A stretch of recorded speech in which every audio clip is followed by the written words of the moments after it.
Welcome to this explainer. Right, let's just dive right into something that I know frustrates so many of us. Today, we're completely rethinking our approach to stubborn belly fat, and we're going to do it by looking at the very first moments of our day. We're exploring 5 brilliant Japanese morning habits that actually target fat loss, not through endless grueling crunches, but by simply calming your nervous system. Now, I really want you to think about this for a second. You know the drill, right? You've cut the sugar, you've started working out, you've even stopped eating late at night, but that stubborn belly fat, it just won't budge. Well, what if the real culprit isn't your diet at all? What if it's not your workout routine, but your intense hustle culture mornings? What if the actual way you wake up is literally signaling your body to hold on to fat?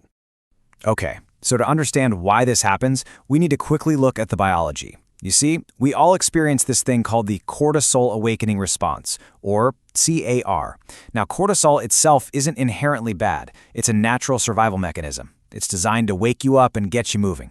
But when the stress hormone spikes way too high or stays elevated for way too long, your body absolutely panics. It shifts right into survival mode. And here's the kicker. Survival mode has a very specific preference for storing fat, especially right around your belly. And what's really staggering about this chemical shift is just the sheer magnitude of it. Within just 30 minutes of waking up, your cortisol levels shoot up by about 50%. I mean, that is a massive hormonal spike happening inside you before your feet even hit the floor. In fact, a study published in the journal Obesity actually found a direct link between this elevated morning cortisol and increased abdominal fat, specifically belly fat, not your arms or your thighs. Why? Because your body literally thinks it needs to protect your vital organs from a high-stress environment. So what does it do? It wraps them in a layer of fat, almost like bubble wrap. It's wild. You simply cannot out-crunch a hormonal issue of this magnitude. And this perfectly highlights the core problem. Think about our typical Western morning. It's a complete barrage of stress, right? Grabbing the phone instantly, downing a huge coffee, maybe forcing yourself through a high-intensity workout. Now, compare that to the traditional Japanese morning, which focuses on water, a gentle walk, and just absolute stillness. Japan boasts some of the lowest obesity rates in the entire world, and their secret? It isn't a magic pill. It's this calming approach to waking up. So let's break down their 5 steps. Step 1 is Asa no Mizu, which simply translates to morning water. Just picture a calm, simple glass of warm water in the early morning light. No rushing, no frantic brewing, just pure, simple hydration. Because, let's be honest, so many of us stumble right into the kitchen and pour coffee the absolute first thing. But think about this. You've just been asleep for 7 or 8 hours. Your body is deeply dehydrated, and your cells are pretty much running on empty. When you hit a dehydrated body with a powerful stimulant like caffeine, oh man, you are effectively pouring gasoline right onto that early morning cortisol fire we just talked about. This entire concept is perfectly summarized by Stanford neuroscientist Dr. Andrew Huberman. His expert advice is incredibly simple. Hydrate, not caffeinate. Keeping your nervous system calm in those first few precious minutes is just absolutely paramount. So here is the exact, incredibly simple recipe the Japanese use. First up, warm water. Not cold, because warm water gently wakes up your digestion. Next, add a tiny pinch of sea salt. This replenishes the sodium and, crucially, the cortisol-regulating magnesium that your body burned right through overnight. And finally, a squeeze of lemon. Why lemon, you ask? Well, a University of Alabama study actually shows that vitamin C actively reduces cortisol spikes. This simple 2-minute drink tells your body, hey, we're safe, we don't need to store fat today. Okay, let's move to step 2, Asano Sanpo, or morning sunlight. Now, I know it sounds almost too basic, but it relies on some incredibly powerful biological science. The goal here is to get just 5 to 10 minutes outside within 30 minutes of waking up. And I mean real sunlight hitting your eyes, folks, not through a window or glaring from a phone screen. Dr. Sachin Panda's research at the Salk Institute shows that light is the primary signal that sets your internal clock. His work actually proves that disrupted circadian rhythms lead to significantly higher cortisol and, you guessed it, visceral belly fat.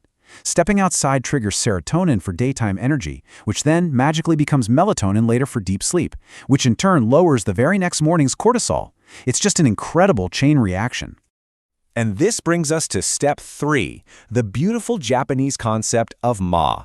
This is the art of the intentional pause. Now, fair warning, this next step might be slightly annoying for the hardcore coffee lovers out there, myself definitely included, but the research shows it is absolutely critical for our hormones. The crucial target here is 90 minutes. Yep, 90. We really need to give our bodies some space and delay that very first cup of coffee for a full 90 minutes after waking up. So here's the science behind this pause. When you first wake up, your brain is completely full of a chemical called adenosine, which is what makes you feel sleepy. Normally, your body naturally clears it out over about 90 minutes, but caffeine works by blocking those adenosine receptors. If you drink coffee way too early, you're blocking receptors that are already full. The adenosine doesn't just disappear. No, it just waits. And when that caffeine inevitably wears off around 2 p.m., bam, all that built-up adenosine crashes down on you.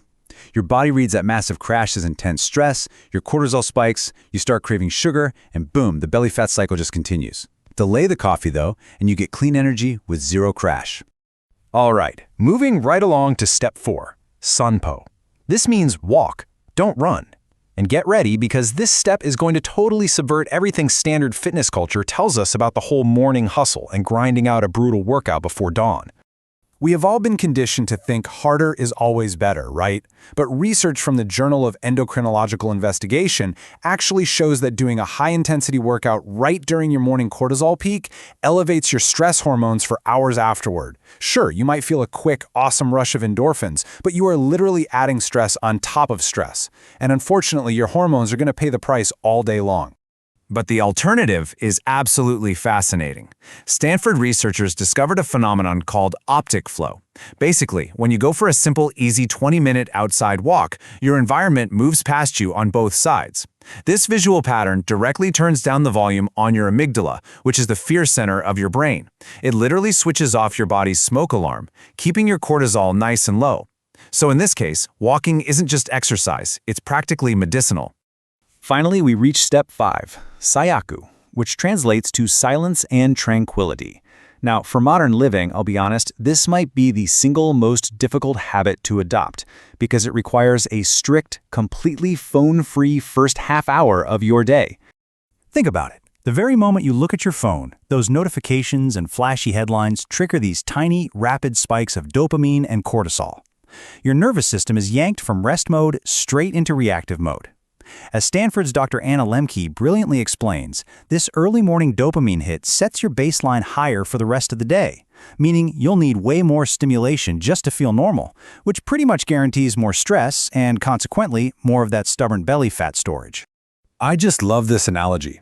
Checking your phone at 6 a.m. is exactly like starting up a computer and aggressively clicking to open 50 heavy web tabs before the operating system is even finished loading. It's going to crash.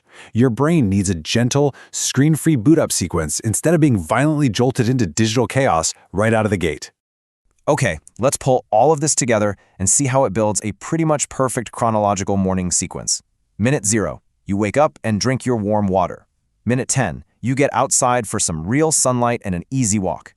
Minute 30, your phone-free stillness officially ends, and you can gently start engaging with the digital world. And finally, minute 90, you get to sit down and enjoy that well-deserved, crash-free first cup of coffee. So, here is a clean, highly actionable recap of what we've covered today. 5 completely free, ancient, yet heavily science-backed steps. Hydrate properly. Get natural light. Delay the caffeine. Take an easy walk. And embrace stillness by just ignoring your phone for a bit. You see, it's really not about grinding or white-knuckling willpower. It's about systematically calming your hormones so your body actually feels safe enough to finally let go of that stubborn belly fat. I'm going to leave you with this final thought. Your hormones respond directly to your daily habits. You have the total power to change the signals you're sending your body every single day. So what I want to know is, which of these 5 specific steps are you going to try tomorrow morning? Just pick one to start. Take back control of your morning and just watch how amazingly your body responds. Thanks so much for joining me on this explainer, and happy learning.